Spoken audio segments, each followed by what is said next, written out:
우리 시간 피아노 조각에 맞춰서 우리 수요 저녁 예배 하나님께 올려드리겠습니다.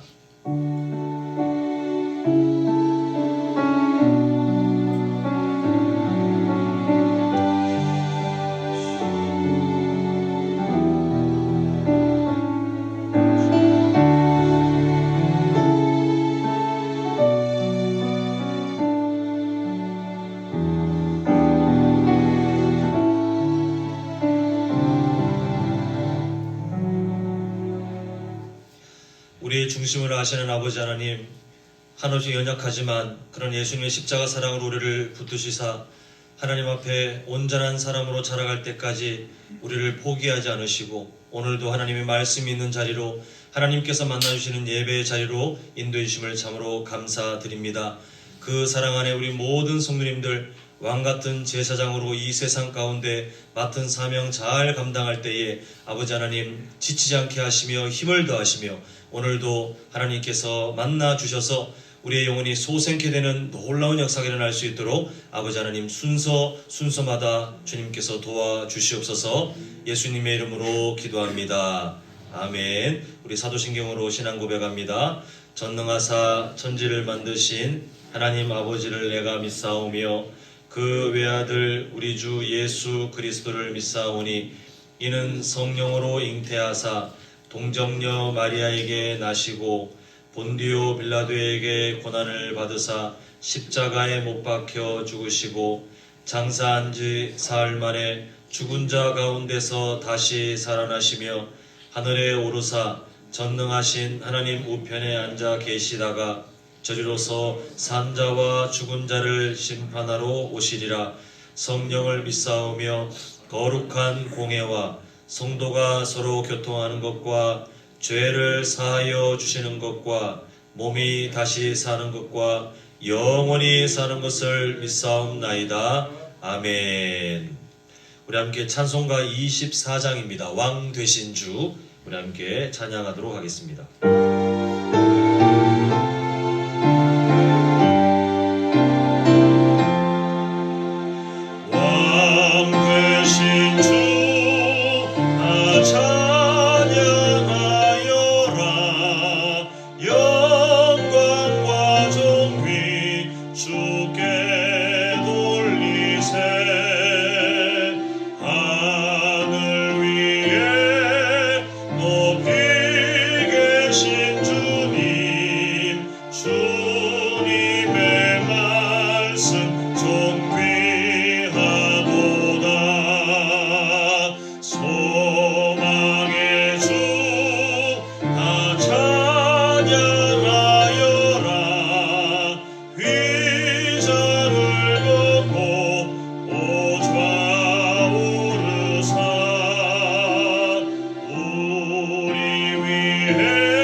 우리 함께 기도할 때 주일에 받았던 은혜를 다시 한번 기억했으면 좋겠습니다. 우리가 사무엘상을 통해서 초대왕이었던 사울왕이 하나님의 법칙을 잘만 따랐으면 하나님께서 약속하신 좋은 것들을 풍성히 누렸을 텐데 자신의 뜻을 구하고 하나님 것보다 다른 것을 더 중요하게 생각하다가 결국은 망하는 길로 가는 것을 보았습니다.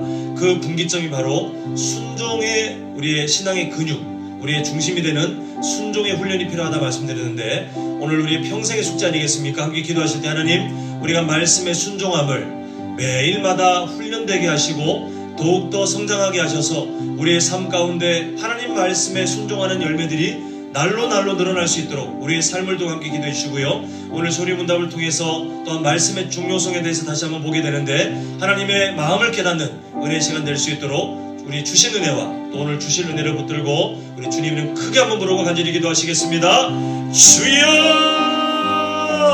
아버지 하나님, 하나님께서 우리의 발걸음을 인도하셔서 함께 예배하게 하시고 함께 우리가 다시 한번 기도하게 주심을 감사드립니다.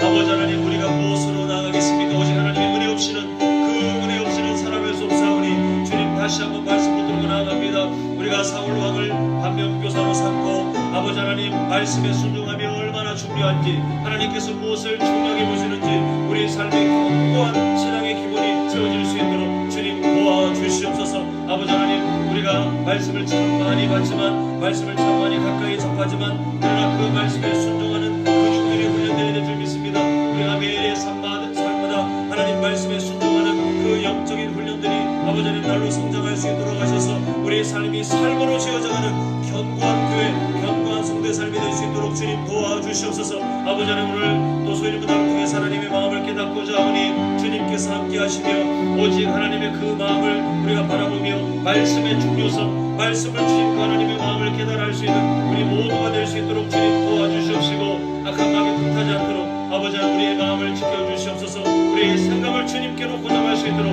아버지 하나님 역사하여 주시옵소서. 우리의 모든 것들 주님께 맡기며 나아가오니 아버지 하나님 은혜를 더하여 주시옵소서.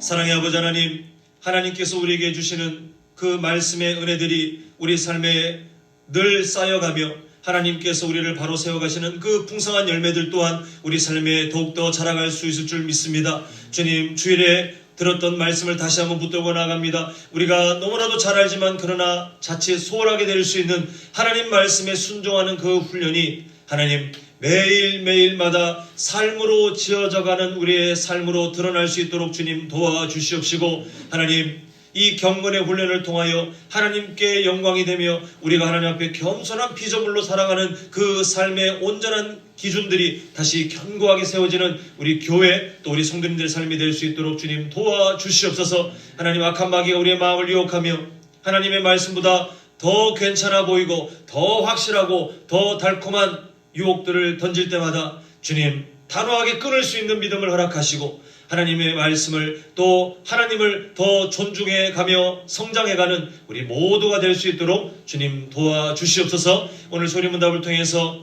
말씀에 대한 하나님의 마음을 깨달으며 또한 하나님께서 왜 그렇게 우리에게 말씀을 강조하셨는지 그 마음을 다시 한번 살펴보고자 합니다. 깨닫게 하시며 하나님의 성품을 알게 하시고 인격적이신 그 하나님을 오늘 말씀 가운데 만날 수 있도록 아버지 하나님 우리를 주님 도와주시옵소서. 예수님의 이름으로 기도합니다.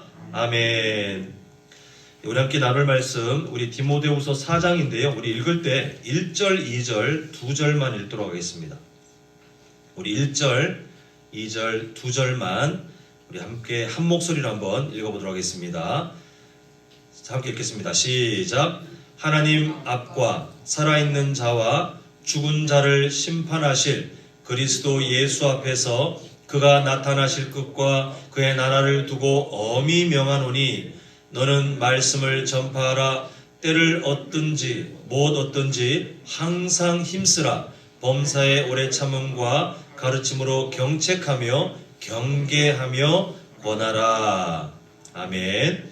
네, 우리가 계속해서 이제 소리문답 거의 끝부분에 와 있는데요. 지금 왜 이렇게 하나님께서 주시는 말씀, 또 다음에 파트는 성례, 또 그 다음 파트는 기도, 이걸 왜 우리가 함께 살펴봐야 되는지 그 이유를 간략하게나마 우리 머릿속에 한번 정리하는 게 좋겠습니다. 하나님께서 10계명을 주시면서 이 세상을 향한 나의 마음은 이러하다라고 가르치셨지만 소리문답을 통해서 인간의 본질적인 연약함을 딱 알려주시기를 아무도 순종할 수 있는 사람이 없다라고 단언하면서 인간의 그 비참한 상태를 말씀하셨습니다. 원래 우리가 그런 상태였죠. 근데 하나님께서 구원하고자 선택하신, 영원 전부터 구원하고자 선택하신 그 한 사람 한 사람, 우리 성도님들처럼 구원하고자 선택하신 그 사람들을 살리기 위해서 말씀에 순종할 힘이 없는 사람들에게 은혜를 세 가지 주셨는데 기억하십니까? 누구에 대한 믿음이죠? 누구를 믿는? 누굴 믿습니까? 하나님입니까? 더 분명히 말하면 그리스도 예수를 믿는 믿음. 그 다음에 무엇에 이르는 회개입니까? 생명에 이르는 회개. 우리가 구원에 이르는 그 회개. 그리고 마지막 세 번째로 우리가 오늘 집중해서 볼 텐데, 마지막 세 번째가 뭐냐면 예수님께서 우리에게 구원의 그 효력을 주시는 은혜의 방법들. 하나님께서 공인하신 거예요. 다른 것들은 본질이 아닙니다. 그걸 추구하시면 안 된다고 그랬고, 하나님께서 나는 이걸 통해서만 너를 만나겠다, 나는 이걸 통해서만 은혜를 주겠다라고 약속하신 것이 세 가지가 있었는데, 오늘 나눌 것이 바로 말씀, 그 다음에 성례, 그리고 마지막이 기도. 이 세 가지입니다. 자, 다시 한번 우리 기억해 보겠습니다. 은혜의 방법, 하나님께서 우리에게 은혜를 주시겠다 공인하신 그 은혜의 본질적인 방법이 세 가지인데, 첫 번째가 뭐죠? 말씀, 그 다음에 성례, 마지막에 기도. 그래서 오늘과 다음 주까지 해서 말씀에 대한 소리문답의 소개를, 그 설명을 좀 보고자 합니다. 자, 우리 89문 한번 보겠습니다. 자, 제가 질문을 했습니다. 말씀이 어떻게 구원을 위하여 효력 있게 됩니까? 자, 답변 읽겠습니다. 시작.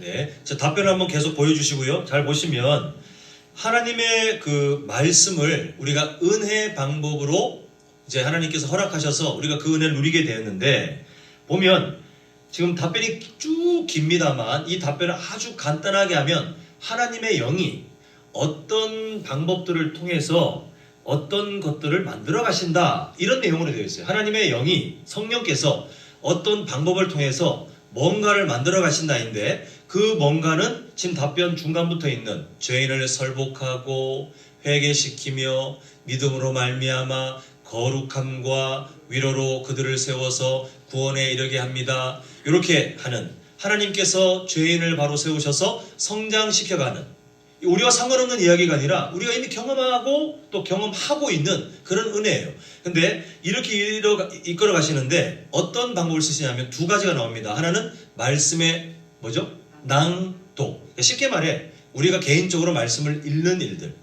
우리가 교회 와서 목사인 누구의 설교를 들을 때만 허락되는 것이 아니라 우리는 어디에서나 하나님의 말씀을 읽을 수 있는 그 은혜를 얻었습니다. 근데 그 뒤에 이렇게 돼 있죠. 특별히 요 단어를 우리가 잘 안 쓰는데, 그냥 쉽게 말하면 우리식으로 말하면 설교라고 이해하시면 좀 편할 것 같습니다. 특별히 설교를 효력 있는 이 방도가 뭐냐면 은혜를 주시는 방법으로 쓰셔서 그 다음에 쭉 이어지는 내용, 죄인을 설복하고 회개시키며 믿음으로 말미암아 거룩함과 위로로 그들을 세워서 구원에 이르게 합니다. 간단히 말하면 우리가 두 가지 맥락을 봐야 되는데요. 죄인이 예수님을 믿어 의인이 되는 그 이제 구원을 받게 되는 그 과정에 뭐가 있냐면 이게 있다는 거예요. 하나님의 말씀을 전하는 설교가 있다는 거예요. 근데 이때 어떤 분들은 의구심이 생길 수 있습니다. 내가 예수님 믿게 된 거 보면 내가 누구 설교를 듣고 이렇게 교회 나온 게 아닌데, 그런 일들이 맞아요. 어떤 분들은 노방전도 할 때 전도지를 보고 어느 날 하나님께서 그 전도지를 통해서 은혜를 주실 때도 있고, 그런 일들이 참 많이 있지만 중요한 사실이 뭐냐면 여기서 말하는 설교, 강설, 이 설교가 어떤 거냐면요, 하나님의 말씀을 본문만 툭 주는 게 아니라 그 말씀을 풀어서 그 안에 담겨있는 예수님에 대한 그리스도의 복음을 누군가에게 전하는 것, 우리가 이게 설교의 형태에 다 포함되어 있어요. 그 초대교회가 복음을 전할 때 보면 그냥 전도지 나눠주고 이게 아니라 예수님을 설명합니다. 말씀 가운데 구약 성경에 약속된 그 예수님 오셔서 정말 그 십자가의 사랑을 허락하신 다음에 부활하시고 하늘에 올라가신 그 예수님을 설명합니다. 그 설명 때 어떤 사람들은 하나님이 구원하지 않고자 유기해버린 사람들은 듣고 뭔 소리요? 저리 가시오! 하고 거절하지만, 어떤 사람들은 그 말도 안 되는 이야기 듣고 가슴이 쿵 울리듯이 예수님을 믿을 수 있는 그 은혜가 주어지는데, 이 시점이 언제냐면 반드시 하나님의 말씀을 통하여 예수님이 설명될 때 그때 구원에 이르는 믿음이 생기더라는 거예요. 그냥 가만히 있다가 한남제일교회 건물을 보고 어떤 사람이 예수님 믿어야 되겠다 이런 일은 불가능해요. 들어올 수는 있습니다. 근데 그 사람이 들어와서 예배 시간에 참석할 수는 있습니다. 근데 그 안 믿는 사람이 정말 인격적으로 예수님을 만나게 되는 그것은 어떤 특별한 체험이 아니라 반드시 뭐가 있어야 되냐면 하나님의 말씀이 설명되어야 돼요. 복음이 설명되어야 돼요.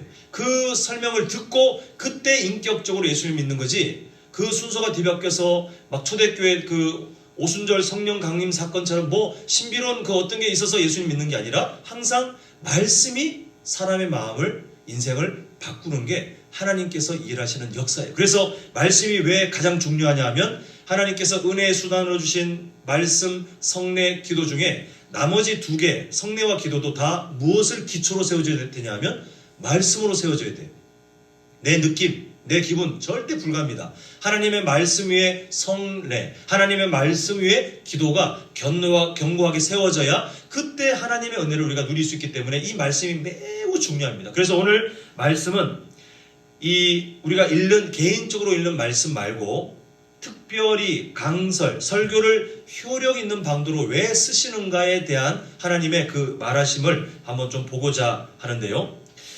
우리가 그 설교의 가장 큰 방향을 한번 설명드려야 될 것 같아요. 제가 설교를 정하는 방법이 크게 두 가지겠습니다. 아마 다른 목사님도 크게 비슷할 텐데, 어떤 때는 성경 한 권 전체에 담겨있는 메시지를 고스란히 전해드리기 위해서 지금 우리가 주일 오전에 그렇게 하고 있죠. 사무엘 3 해서 계속해서 거의 연속으로 그 전체 맥락에 있는 하나님의 마음을 함께 나누기 위해서 준비할 때도 있고, 때로는 반대로 주제를 정해서 뭐 예를 들면 5월 달에 특별한 주제들 있잖아요. 뭐 가정의 달, 아니면 어버이 주일, 뭐 어린이 주일, 이러면 그 주제를 가지고 어떤 말씀으로 은혜를 나눠야 될까, 이 주제에 맞는 하나님의 말씀을 찾을 때도 있어요.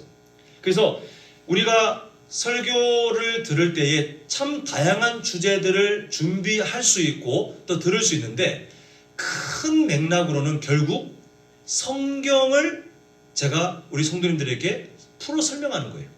어떤 주제를 설명하든 어떤 내용을 담고 있든 제가 어떤 방식으로, 뭐 예를 들면 온세대 예배 때 아이들에게 맞추기 위해서 제가 앞에 내려가서 막 아이들 눈높이에 맞춰서 뭘 하든 결국은 목적이 뭐냐 하면 하나님의 말씀이신 성경을 풀어서 설명하기 위해서 하는 것이 설교인데, 이때 다양한 주제들이 있지만 큰 맥락은 누구를 드러내는 거냐 하면 바로 예수 그리스도를 드러내는 것이 설교예요. 그렇다고 해서 매번 설교 때마다 결론은 예수, 약간 기계적으로 이렇게 설교해야 된다고 주장하는 분들도 계시지만 사실 그건 너무 기계적인 것 같아요.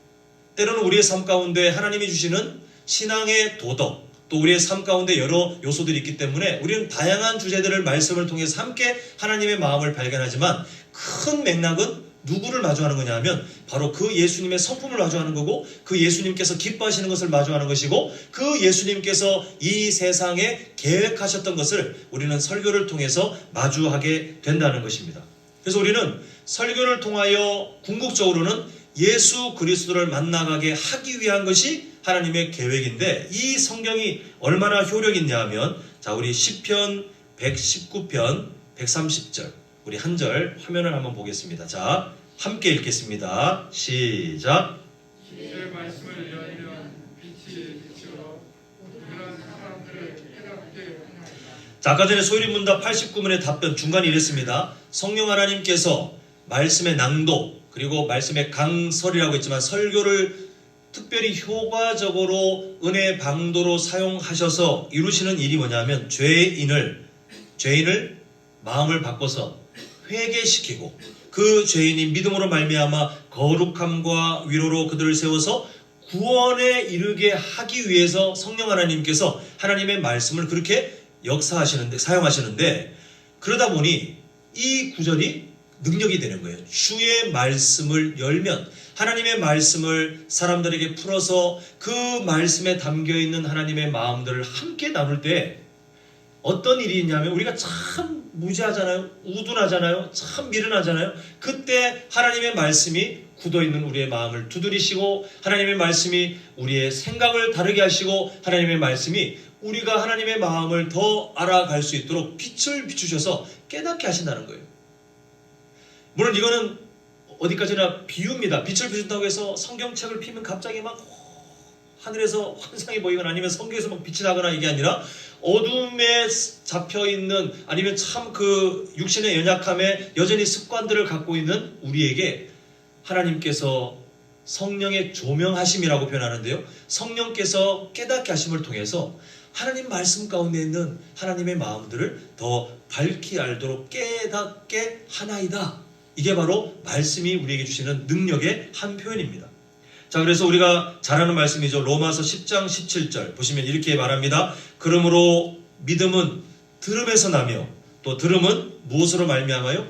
그리스도의 말씀으로 말미암느니라. 이 출발점을 잘 하셔야 됩니다. 우리가 성도가 성도답게 되는 믿음, 교회가 교회답게 되는 믿음, 우리 사명으로 보면 우리가 왕같은 제사장들이 왕같은 제사장답게 되는 그 믿음이 어디에서 결국은 출발하냐면 하나님의 말씀이 기본으로 되어 있지 않으면 불가능해요. 교회에 와서 첫날 만날 아무리 교제하신다고 한들 아무런 변화가 없어요.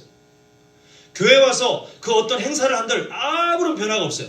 그런데 아무리 서툴러도 아무리 우리가 부족해도 그곳에 하나님의 말씀이 항상 기본으로 출발, 항상 기본으로 세워져 있으면 그 말씀을 들을 때 성령께서 우리에게 빛을 비추셔서 우리가 참 아둔하고 미련하다 할지라도 그것을 깨닫게 하셔서 성도가 성도답게 교회가 교회답게 왕같은 제사장이 왕같은 제사장답게 자라가는 믿음을 내가 얻어내는 것이 아니라 하나님께서 우리에게 선물로 주시는데 그 출발점은 다시 말씀드리지만 무엇이냐면 하나님의 말씀 외에 없어요. 그러므로 우리는 하나님의 말씀에서 절대 벗어나면 안 됩니다. 우리는 주님의 말씀을 듣는 것, 다시 말해서 오늘 소리문답에서 그 강조하는 것과 같이 우리가 개인적으로 성경을 읽는 것도 은혜지만 특히 하나님께서는 훈련된 목회자가 연구하고 다듬고 준비한 그 설교, 강설, 설교를 통하여 더 특별하게 효력 있게 역사하신다고 하시는 그 하나님의 마음을 우리가 주목할 때 이런 경건의 유익들을 우리가 삶에서 누릴 수 있게 됩니다. 근데 중요한 사실이 있어요. 이렇게 지금 말씀이 빛을 비추어 우둔한 사람을 깨닫게 합니다. 또 그리스도의 말씀을 들음으로 말미암아 믿음이 생깁니다. 근데 이게 기계적으로 그냥 가만히 있으면 자동으로 다 되느냐? 안 돼요. 하나님께서 허락하실 때에만 되더라는 거예요. 제가 목사로 살면서 한 몇 년 된 것 같습니다. 그렇게 멀지 않은데 목사로 살면 되게 제가 자괴감에 빠진 적이 있어요. 뭐냐 하면 말씀을 준비할 때 이게 말씀 그 자료들 놓고 연구하고 하면서 나중에 생각이 정리되면 한 며칠 동안 고민하다가 생각이 정리되면 저는 타이핑을 쭉 이어서 조용한 데서 이렇게 하는데 때때로 있잖아요. 말씀을 준비하며 타이핑하는데 제가 막 은혜가 돼가지고 막 월칵 눈물이 막 쏟아질 때가 있어요. 뭐 진짜 제 가슴이 엄청난 감동으로 채워져서 어떤 느낌이 되냐면 그냥 이게 타이핑하는 게 아니라 제가 글자를 치고 있는데 막 성도님들 앞에서 제가 선포하고 있는 것처럼 힘이 막 생겨요. 힘이. 그래서 이런 확신이 생기는 거예요. 야, 정말 말씀 빨리 전하고 싶다. 이렇게 오늘 이 말씀 너무나도 내가 준비하는 중에 은혜가 되는 이 말씀 선포되면 우리 성도님들의 마음에 얼마나 은혜가 될까. 이런 자신감과 기대감이 막 생길 때들이 가끔 있어요. 그런데 항상 느낌대로 되지 않아요. 저는 막 은혜가 되고 감동이 충만하고 정말 그 힘, 이 참 말로 참 표현할 수가 없는데 이게 막 진짜 제 안에서 힘이 막 넘치는 그런 체험을 했다 할지라도 그 말씀을 들고 준비해서 탁 올라가서 말씀 전하는데 냉랭 벽에 부딪힌 것처럼 정말 사막에 있는 것처럼 너무 힘들 때가 정말 많이 있었어요. 근데 반대 경우도 있더라는 겁니다. 제가 그 다른 교회에서 사역하면서 막 이렇게 일에 쫓기면서 때로는 돌발 변수가 있습니다. 예를 들어 수요일날 설교다 그러면 이제 예배 전에 어느 정도 시간을 두고 제가 생각을 딱 정리하고 타이핑을 하는데 갑자기 장례가 아니면 긴급하게 뭐 병원 신방 가야 된다 이러면 그 시간이 사라져요. 그럼 갔다 오면 시간이 촉박하니까 막 쫓겨서 하면 그게 물리적인 시간이 부족하니까 잘 안 됩니다. 그럼 이게 뭐 정리가, 머릿속에도 제가 정리가 안 돼서 막 이만할 것 같고 저만할 것 같고, 때로는 말씀을 준비하는데 제가 얼마나 부족한지 며칠 고민하고 말씀을 준비하는데요, 쥐어짜도 정말 말씀이 정리가 안 될 때가 있어요. 이게 제가 막 고통이에요. 말씀을 준비하는데 정말 고통 같아요. 우리 성도님들께서 제가 준비해서 이렇게 함께 나누는 말씀에 대해서 어떤 느낌인지 모르겠지만, 제가 때로는 고통 중에 막 쥐어짜듯이 말씀을 준비할 때도 있어요. 근데 희한하게 이럴 때 보면 제가 인간적인 마음으로 오늘 안 되겠다, 오늘 그냥 세상적인 말로 오늘 망했다, 오늘 그냥 욕먹든 말든 그냥 준비한 거 하자, 이거 올라갔는데 막 하나님께서 저를 주장하시는 것처럼 말씀을 전할 때 그냥 자연스럽게 그 준비되지 않았던 상황 가운데서도 막 은혜롭게 전하게 하고, 성도님들께서도 그렇게 준비가 안 된 상태에서 말씀을 전할 때 때때로 성도님들께서 정말 막 서로 영적으로 화답하는 것처럼 다 말씀을 아멘으로 받으면서 정말 힘있게 말씀을 전할 경우가 있어요. 이게 기계적으로 열심히 준비했더니 항상 안 돼, 아니면 그게 아니라 잘 안 됐는데 이때는 참 은혜가, 이게 아니라 이게 막 섞여 있긴 하지만, 제가 왜 자괴감이 들었냐면, 아니 말씀을 정말 열심히 준비했으면 그래도 어느 정도 이렇게 그 평균 이상의 뭔가 결과물은 제가 좀 느끼고 싶은 거예요. 이 말씀을 준비하고 또 준비될 때도 뭔가 잘 됐으면 함께 그래도 말씀을 전할 때 서로 힘도 좀 나고 서로 이게 성도님들과 함께 주고받는 이게 영적인 교통함도 좀 느끼고 싶고 한데, 이게 들쑥날쑥이에요. 들쑥날쑥. 근데 이게 시간이 지나면서 말씀을 깊이 준비해도 과연 오늘은 어떨까? 때로는 막 바삐 올라가도 또 하나님께서 그렇게 하시면 이게 뭐야, 말씀을 준비하지 말라는 거야, 하라는 거야, 이런 막 자괴감이 들었는데, 나중에 하나님이 깨닫게 하신 게 있어요. 그게 뭐냐면, 성도님들이 은혜 받게 하는 것은 저에게 달려있지 않더라는 겁니다. 저는 그저 쥐어짜는 고통이 있든, 때때로 아니면 제가 말씀을 준비하다가 하나님이 저를 불쌍히 여기셔서 네가 먼저 은혜를 누려라 하고 막 정말 넘치는 감동을 주시든, 저는 말씀을 준비해서 이 단에 올라와서 그 준비된 말씀을 할 수 있는 한 정성스럽게 함께 나누는 역할까지가 딱 거기까지예요. 하나님께서 그 이후의 권한은 저한테 주신 게 없어요. 성도님들께 은혜를 주시느냐 주시지 않느냐는 설교자의 말빨에 달려있지 않고 저의 어떤 그 영성 이런 게 전혀 상관이 없어요. 하나님께서 사랑하는 성도들에게, 준비된 성도들에게, 사모하는 심령들에게, 또 하나님께서 때로는 강권적으로 준비가 안 돼 있다 할지라도 그 사람을 정말 긍휼히 여기실 때 하나님께서는 설교자가 아무리 부족해도 하나님은 그 사람에게 풍성한 은혜를 주실 것이고, 설교자가 아무리 세상적으로 유능한 말과 아주 논리적인, 그리고 정말 누구라도 매끄럽게 정말 말 잘하네요 이렇게 하는 설교자라 할지라도 때로는 하나님께서 허락하지 않으면 성도들에게 은혜가 끼쳐지지 않는다는 그 은혜의 주권자가 누구신지를 제가 분명히 깨닫게 된 그런 경험이 있습니다. 사랑하는 성도 여러분, 오늘 내용이 마찬가지예요. 우리가 말씀 봤죠. 주의 말씀을 열면 빛이 비치어 우둔한 사람들을 깨닫게 하나이다. 조건이 뭐냐면 하나님이 허락하실 때예요. 그래서 설교 들으면 가만히 있으면 갑자기 막 빛이 열리는 것처럼 내가 다 깨닫고, 믿음은 들음에서 나며 들음은 그리스도의 말씀으로 말미암느니라. 말씀 들으면 항상 믿음에 막 성장이 일어나십니까? 아니에요. 때로는 저도 말씀 준비할 때 막 쥐어짜듯이 이렇게 할 때가 있다고 그러잖아요. 때로는 저도 말씀을 들을 그런 입장들이 있을 때 들으면 이게 무슨 말씀인지 이상하게 거리가 있고 잘 안 느껴질 때가 있어요. 근데 그 모든 것은 하나님께 달려있어요. 그리고 우리의 마음의 태도에 달려있어요. 성도님들, 절대로 설교자를 우상화도 마시고, 그리고 이건 좀 조심스러운 표현입니다만 은혜의 도구로 생각하지도 마십시오. 이거는 허락되지 않은 생각입니다. 설교자는 양심적으로 하나님의 말씀을 준비하는데, 우리 한번 화면 봐주세요. 고린도전서 4장 6절 이렇게 말씀합니다. 형제들아, 내가 너희를 위하여 이 일에 나와 아볼로를 들어서 본을 보였으니, 그 다음에 이렇게 말씀하죠. 이는 너희로 하여금 뭐 하지 말라요? 이렇게 돼 있죠. 기록된 말씀 밖으로 넘어가지 말라 한 것을 우리에게 배워 서로 대적하여 교만한 마음을 가지지 말게 하려 함이라 라고 하는데, 이 중심에 있는 기록된 말씀 밖으로 넘어가지 말라는 이 당연한 말씀은 듣는 성도님들에게만 국한된 게 아니라 설교자가 목숨 걸고 지켜야 되는 거예요. 만약에 설교 본문 한 절 읽고 갑자기 딴 얘기 막 3, 40분 한 다음에 기도하겠습니다, 이렇게 내려가는 설교자가 있다면 그 사람은 기록된 말씀 밖에서 노는 거예요. 성경 본문을 갖고 장난치는 거예요.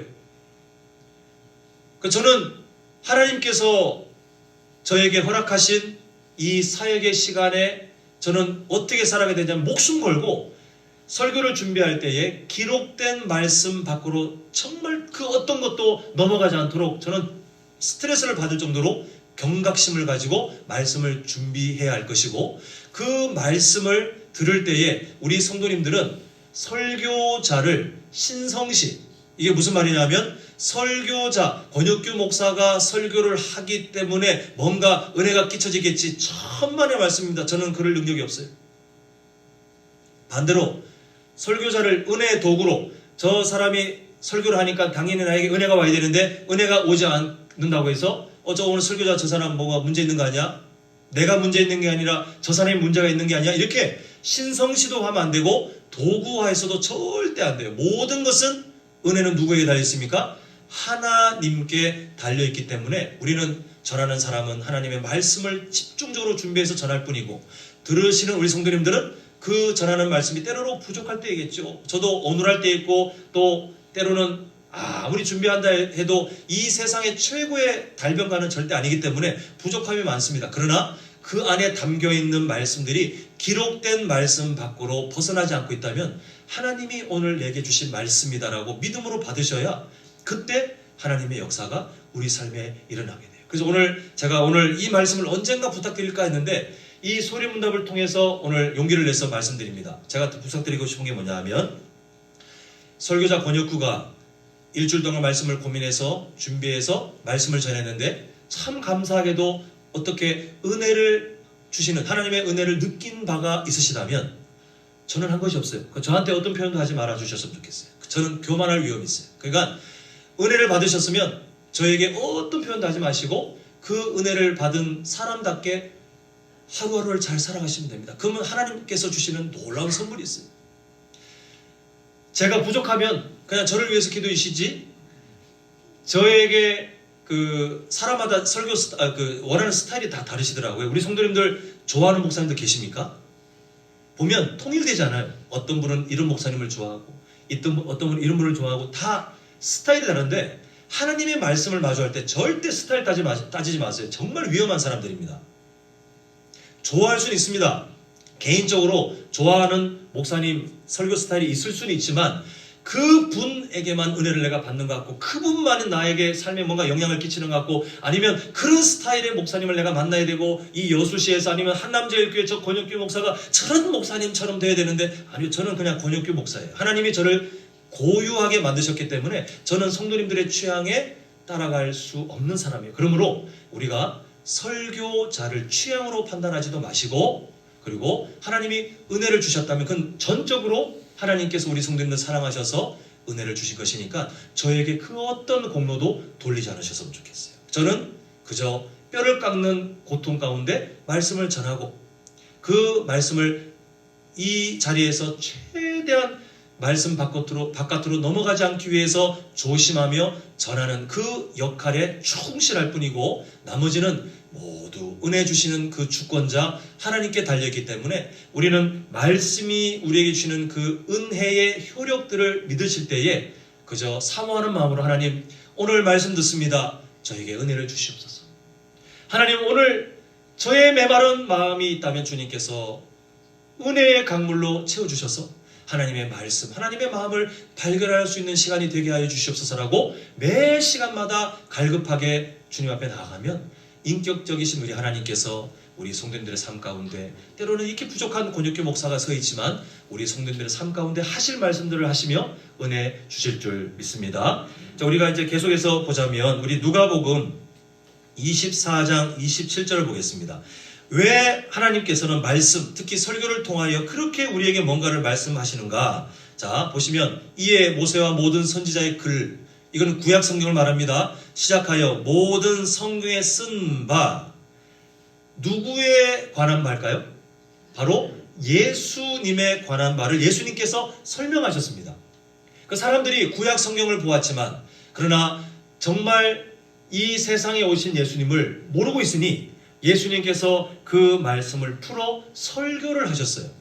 이게 바로 설교의 형태입니다. 그래서 결국은 설교가 아니고서는 또 하나님의 말씀이 분명하게 전달되지 않고서는 하나님의 아들이신 예수님을 우리는 도저히 알 수가 없기 때문에 지금도 하나님께서는 이 세상을 살아가는 저를 비롯하여 우리 모든 성도님들께 예수님을 더 예수님답게 알려드리기 위하여 하나님께서는 때로는 말씀을 통해서 때로는 훈련된 설교자를 통해서 이 예수님을 계속해서 전해주고자 하시는 것입니다. 그뿐만이 아니죠. 자, 요한복음 20장 31절입니다.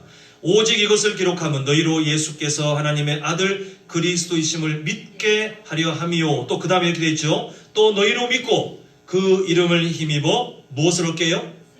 영원한 생명을 얻게 하려 함이라. 우리가 영원 구원의 역사를 누리게 된 게 바로 이 말씀이에요. 오늘 소리문답 89분 그 중간부터 있었죠. 죄인을 설복하고 회개시키시고 결국은 구원에 이르게 하시는 그 일이 바로 예수님에 대한 성경 말씀이 누군가에게 풀어질 때, 그 말씀이 전달될 때 하나님께서 그 사람을 구원하고자 긍휼히 여기시면 그 사람이 전해지는 복음, 예수님을 풀어 설명한 그 말을 듣고 성령께서 그 인생을 바꾸시면 그때 드디어 회개하고 예수님을 믿게 되는데 바로 그 말씀을 압축한 내용이 요한복음 20장 31절입니다. 그러므로 우리는 자, 화면 보시면 요한복음 14장 24절 한번 보겠는데요. 중간부터 보면 이렇게 되어 있습니다. 너희가 듣는 말은 내 말이 아니요. 예수님께서 하시는 말씀이죠. 너희가 듣는 말은 내 말이 아니요. 그 다음에 뭐라고 되어 있습니까? 나를 보내신 아버지의 말씀이니라. 자, 하나님께서 갖고 계시는 그 일하시는 방식을 잘 이해하셔야 되는데요. 하나님은 우리에게 은혜를 주고자 하십니다.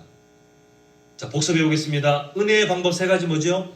첫 번째, 오늘 우리가 함께 주목하고 있는 말씀. 자, 그 다음에 성례. 그리고 마지막에 기도. 이 말씀과 성례와 기도를 하나님께서 은혜의 방법으로 갖고 계시는데 그 말씀을 어떻게 우리에게 전달하시냐 하면 성경을 읽을 때도 은혜를 주시지만 특히 좀 더 강조하여 그 말씀을 풀어 설명하는 설교를 통해서 하나님께서는 더 분명하게 우리에게 깨닫게 하시는 일들이 있는데 그러므로 우리 성도님들께서는 제가 만약 기록된 성경 말씀 바깥으로 넘어가는 헛된 말을 하고 있으면 다 끊어내십시오. 저는 그렇게 하지 않기 위해서 몸부림쳐야 되겠지만 그냥 예입니다. 그렇게 한다면 끊어내십시오. 그러나 반대로 제가 전하는 말씀이 뭐 비유를 들든 예화를 들든 결국은 기록된 말씀을 성도님들께 좀 더 가깝게 전하기 위해서 준비하여 전달하고 있는 게 맞다면 오늘 예수님께서 하신 그 말씀처럼 너희가 듣는 말은 내 말이 아니요 나를 보내신 아버지의 말씀이니라 하신 것처럼 하나님의 말씀으로 받으셔야 그때 우리 성도님들에게 경건의 유익이 있어요. 권혁규 목사의 말로 받으시면 비판할 것들이 너무 많아요. 그렇게 받지 마시고 하나님의 잘 판단하실 수 있잖아요. 그죠? 그래서 하나님의 말씀 바깥으로 넘어가지 않고 그 말씀을 설명하기 위하여 제가 설교를 하고 있다면 오늘 나에게 하나님이 어떤 말씀을 주시는 것인가. 때로는 우리의 감정을 쿡 울리는 마치 제가 설교 준비하다가 하나님께서 막 제가 어찌할 줄 모르는 그런 감동에 취하게 하실 때도 있지만 때로는 막 쥐어짜듯이 정말 저를 갈아넣는 것처럼 막 끌어올려야 겨우겨우 하나님의 말씀을 준비하는 그런 고통의 설교 준비 때도 있는데 그런 것처럼 우리 성도님도 어찌 보면 상상입니다. 말씀 들을 때에 더 집중해야 되고 오늘따라 뭔가 하나님의 말씀이 무엇인지 다 명확하게 오지 않을 때에 그때 그냥 가만히 있지 마시고 하나님 은혜를 주시옵소서. 하나님 오늘 나의 마음이 하나님의 마음을 마주하게 도와주시옵소서라고 정말 간절한 마음으로 하나님께 매달리는 우리 정말 말씀을 지혜롭게 덮는 귀한 인생 되시기를 간절히 소망합니다. 자, 이제 이 경건의 유익들을 하나님께서 주시는데 주시는 이유가 있더라는 거예요. 두 가지만 간단하게 우리가 살펴보고 오늘 말씀을 맺고자 합니다. 첫 번째 말씀은 히브리서 4장 12절. 우리 참 잘 아는 말씀이죠. 히브리서 4장 12절 말씀입니다. 우리 한번 같이 한 목소리 읽겠습니다. 시작. 하나님의 말씀은 좌우의 날선 어떤 검보다도 예리하여 혼과 영과 및 관절과 골수를 찔러 쪼개기까지 하며 또 마음의 생각과 뜻을 판단하니, 이렇게 말씀하고 있습니다. 왜 하나님께서 말씀이라는 방법으로 우리에게 이렇게 말씀하시냐면, 이 말씀이 우리에게 주시는 유익들이 바로 이거예요. 마치 살아있는 것처럼 활력이 있는데 그냥 살아있는 게 아니라 매우 예리하여 우리 속을 그냥 꿰뚫어 찔러 죄된 것들, 미련한 것들, 하나님의 마음에서 벗어난 것들을 찔러서 그것을 바꾸는 충분한 능력이 하나님의 말씀 가운데 있더라는 거예요. 그냥 성경에 있는 것이 이스라엘의 과거 역사, 아니면 어떤 재밌는 이야기, 유익한 격언이 아니라 그 말씀 하나하나의 효력이 뭐냐면 내 속에 있는, 나조차도 묻어두고 숨겨놨던 내 속에 죄된 습관들, 나의 미련한 모습들을 이 말씀이 아니고서는 그게 깨어질 수 없어요. 그래서 하나님께서는 우리를 경건하게 만드시고 우리를 예수님의 그 성품을 향해 자라가는 사람으로 만드시기 위해, 그래서 우리에게 이 놀라운 능력이 있는 말씀을 허락하셨다는 것입니다. 그러므로 우리 성도님들, 말씀을 더 가까이 하셨으면 좋겠어요. 말씀을 더 연구하셨으면 좋겠어요. 충분히 안다라고 생각하지 마시고 앞으로 주님께서 부르시는 그날까지 저와 함께 때로는 신학도 연구하시고 때로는 그 성경의 역사도 연구하시고 그 외 다양한 것들을 연구하시면서 하나님의 말씀을 입체적으로 이해할 수 있는 그런 훈련들을 가지셔서 하나님의 말씀이 나를 깨우치실 때에 내가 그 하나님의 말씀의 유익들을 재단하고 가두는 것이 아니라 하나님께서 나를 주장하실 수 있도록 충분히 말씀을 가까이 하고 더 많이 읽고 더 묵상하고 더 연구하는 우리 성도님들의 지혜로운 삶들이 또 하나님께 기쁨이 될 수 있기를 간절히 소망합니다. 자, 두 번째 유익입니다. 에베소서 6장 17절입니다. 자, 구원의 투구와 성령의 검 곧 무엇을 가지라? 하나님의 말씀을 가지라.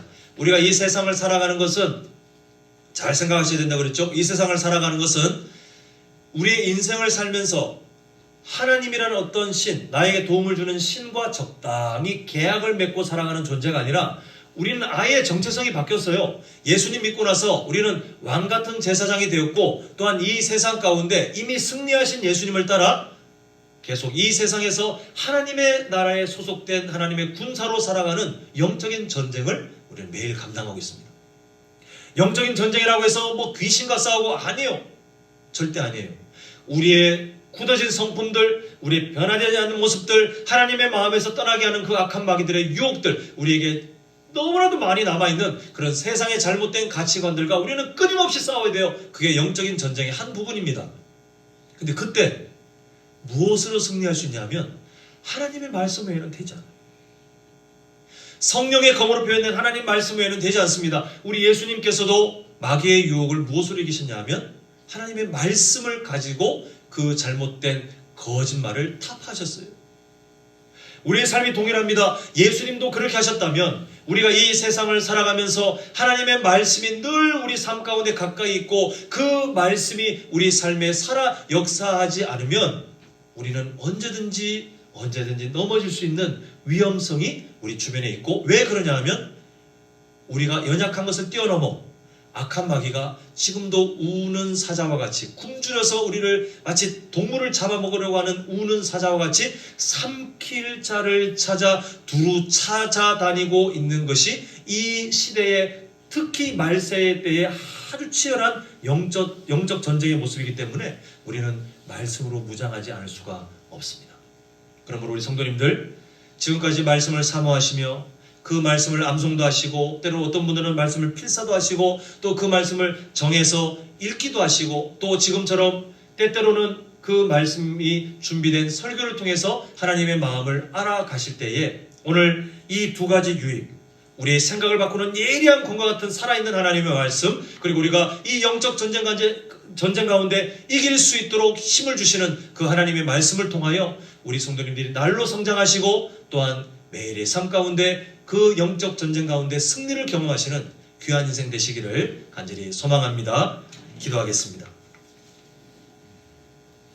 사랑의 아버지 하나님, 하나님께서 우리를 사랑하셔서 우리에게 은혜를 주시는 그 공인된 첫 번째 방법으로 말씀이 무엇인지, 그 말씀의 효력이 무엇인지 깨닫게 해주심을 참으로 감사드립니다. 아버지 하나님, 하나님의 말씀이 주어진다고 해도 사모하지 않고 하나님 그 말씀을 인정하지 않을 때 우리는 참 많은 불이익을 경험하게 되는데, 주님 우리 마음에 늘 목마른 사슴처럼 하나님의 그 은혜를 사모하는 심령을 허락하셔서 성경을 읽을 때도, 성경을 암송할 때에도, 또한 설교를 들을 때에도 하나님 나에게 은혜를 주시옵소서. 하나님의 마음을 깨닫게 하여 주시옵소서. 우리가 갈급한 마음으로 주님께 매달리는 그런 겸손한, 또 하나님의 은혜를 사모하는 그런 주의 군사, 또 하나님의 귀한 자녀들 될 수 있도록 주님 도와주시옵소서. 하나님 말씀이 살아 역사하며 모든 것을 쪼개는 예리한 검처럼 우리의 생각과 마음을 고치실 때에 아버지 하나님 더욱더 경건하게 변화되길 간절히 소망합니다. 여전히 남아있으나 우리가 알면서도 허용하고 있는 죄의 습관들 주님 깨어지게 하여 주시옵시고, 말씀을 통하여 하나님 그 모든 습관들이 하나님께서 기뻐하시는 거룩한 습관으로 변화될 수 있도록 주님 역사하여 주시옵소서. 우리가 매일매일마다 하나님 치열한 영적 전쟁을 맞이하고 있습니다. 나의 성격, 나의 습관으로, 나의 느낌으로 하는 것이 아니라 하나님의 말씀으로, 예수님께서 마귀의 그 시험을 이기신 것처럼 하나님의 말씀으로 우리가 이기게 하시고 성장하게 하시고 변화되게 하셔서 하나님, 우리가 하나님의 말씀에 의하여 삶으로 견고하게 지어져가는 우리 귀한 교회, 귀한 우리의 가정, 또 우리의 인생 될 수 있도록 주님 은혜를 더하여 주시옵소서. 예수님의 이름으로 기도합니다.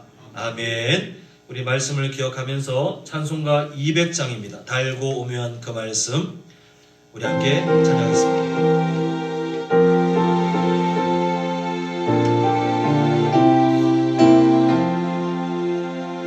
달고 오묘한 그 말씀, 생명의 말씀은 귀한 그 말씀 진실로 생명의 말씀이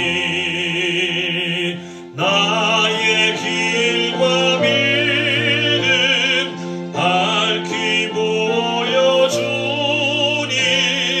아름답고 귀한 말씀 생명샘이로다.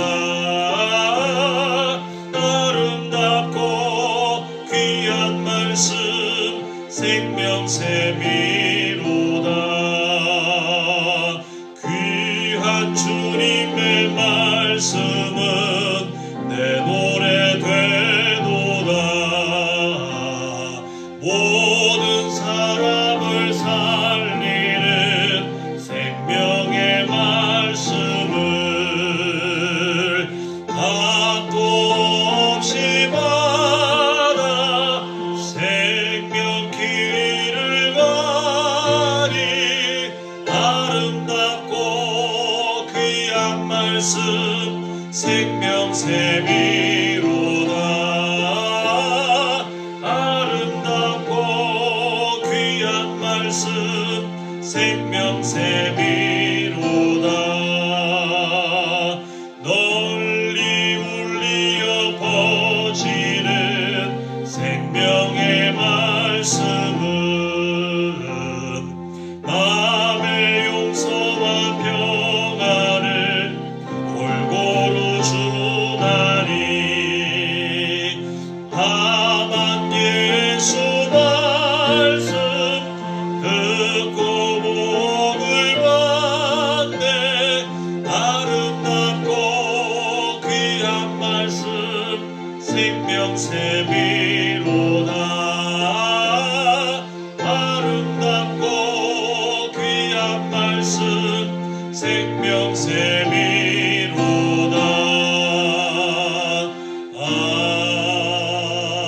아멘. 한 가지 경고만 하겠습니다. 우리 11월 22일 우리가 추수감사 온세연합예배를 매 년마다 이게 준비하고 있는데, 이번에는 우리가 귀한 한 영혼, 우리 마음에 정말 영혼 구원을 위해서 기도하고 준비했던 그 한 분 한 분을 초청하는 시간이 되었으면 좋겠습니다. 지금 이제 몇 주 안 남았으니까 기도하시고, 우리가 그 날은 하나님께서 우리에게 주시는 정말 한 생명을 바라보는 우리의 마음이 다시 회복되는 시간이 되었으면 좋겠는데요. 꼭 부탁드리는 게 뭐냐면, 최선을 다해 수고하시되 거절당하셔도 실패한 게 아닙니다. 절대 그렇게 자책하거나 실패했다 생각하지 마시고, 우리는 전하는 역할, 제가 말씀을 준비해 전하는 역할로 끝인 것처럼 우리 성도님들은 누군가에게 예수님을 증거하고 그 복음을 전하는 역할로 끝입니다. 초청하는 역할로 끝입니다. 나머지는 하나님께서 알아서 하시는 것이니, 정말 사랑으로 기도하며 준비하시되 그것 때문에 상처받거나 아니면 나는 사람 못 데려오는데 그날 나도 못 가겠다 이렇게 하지 마시고, 정말 주신 사명의 그 역할까지만 충실히 감당하셔서 하나님께서 이후에 이루실 것을 다시 기대하는 우리 모두가 되셨으면 좋겠습니다. 잠시 기도하겠습니다. 사랑의 아버지 하나님, 하나님께서 우리를 이 세상의 교회로 삼아주시고 함께 같은 예수님 또 같은 구원의 은혜를 누리며 함께 예배할 수 있도록 은혜 주심을 참으로 감사드립니다. 주님, 우리 성도님들이 이제 일상으로 돌아갑니다. 진짜 우리 삶의 예배가 시작되는데 우리 힘으로 살 수 없사오니 오늘 말씀 기억하여 우리를 변화시키고 우리를 승리케 하는 그 하나님의 말씀이 늘 우리 곁에 우리 삶에 충만히 있도록 우리가 경건의 훈련을 게을리하지 않도록 도와주시옵시고, 아버지 하나님, 우리가 아무리 말씀 읽어도 아무리 설교를 들어도 하나님께서 은혜 주시지 않으면 아무런 의미가 없습니다. 주님, 은혜를 허락하여 주시옵소서. 부족한 저희들, 미련한 저희들에게 하나님 은혜를 허락하셔서 하나님의 마음을 깨닫게 하시고 구원의 감격을 회복하는 귀한 시간들 될 수 있도록 주님 역사하여 주시옵소서. 혹시라도 우리 성도님들 중에 육신의 공고함으로 또 삶의 문제로 또 여러 정말 고민거리로 기도할 수밖에 없는 그런 성도님들 계십니까? 아버지 하나님께서 불쌍히 여기시고 하나님 치료하시며 회복시켜 주시고 또 삶의 길들을 예비하여 주셔서 하나님 이 세상 가운데 하나님의 도우심을 누리며 다시 힘을 얻고 또한 그 간증거리들이 삶에 넘쳐나는